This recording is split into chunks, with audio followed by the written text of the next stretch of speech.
പിന്നെ കണ്ണേറ് അല്ലേ, നമ്മുടെ വീട്ടിന്റെ പരപ്പുറത്ത് ഒരു 5-6 കുമ്പളങ്ങ അല്ലെങ്കിൽ 5-6 വെള്ളരി അല്ല 5-6 മത്തൻ നിൽക്കുന്നത് കണ്ടു.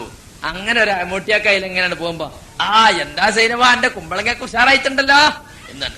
അമൂട്ടിയാക്ക വെറുതെ പോയി. കുറച്ച് കഴിഞ്ഞപ്പോ 1 വീണ് 2 വീണ് ആകെ മത്തം മുഴുവൻ പോയി. ആ മനുഷ്യന്റെ ഒരു നാവ്. എന്നിട്ട് പിന്നെ നാട്ടിലാകെ പാട്ടായി അമൂട്ടിയാക്ക ഏതെങ്കിലും വരുന്നുണ്ടെങ്കിൽ നോയിക്കോളുണ്ട്.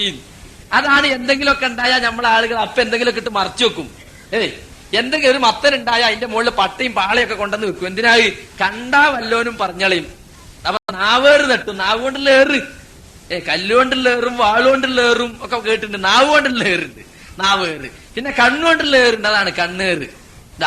ഇങ്ങനെ യഥാർത്ഥത്തിൽ അവിടെ നമ്മൾ ഹൈറും ഷെറും അള്ളാഹുവാണ് ചെയ്യുന്നതെന്നുള്ള വിശ്വാസത്തിന് ഘടകവിരുദ്ധമാണ്. കാര്യകാരണ ബന്ധങ്ങൾക്ക് അതീതമായിട്ട് നന്മയും തിന്മയും വരുത്താൻ പടച്ചവനെ കൊണ്ട് മാത്രമേ സാധിക്കുകയുള്ളൂ. ഒരാളൊന്ന് നോക്കിയത് കൊണ്ടോ ഒരാളൊന്ന് എന്തെങ്കിലും പറഞ്ഞത് കൊണ്ടോ നമ്മുടെ സാധനത്തിന് ഒരു ദോഷം വരില്ല. എന്നാൽ മൗലവിമാർ ഹദീസുകൾ ഓതി ഇപ്പോൾ പറയുന്നത് കണ്ണേറെ സത്യമാണ് എന്നാണ്. ശിർക്കൻ വിശ്വാസങ്ങൾ എന്ന് പറഞ്ഞ് തള്ളിയിരുന്ന കാര്യം തൗഹീദായി മാറുന്ന വഹാബി ഇന്ദ്രജാലം. മൗലവി വിഭാഗം ISM സംസ്ഥാന വൈസ് പ്രസിഡന്റ് ശംസുദ്ദീൻ പാലത്തിനെ ശ്രദ്ധിക്കുക.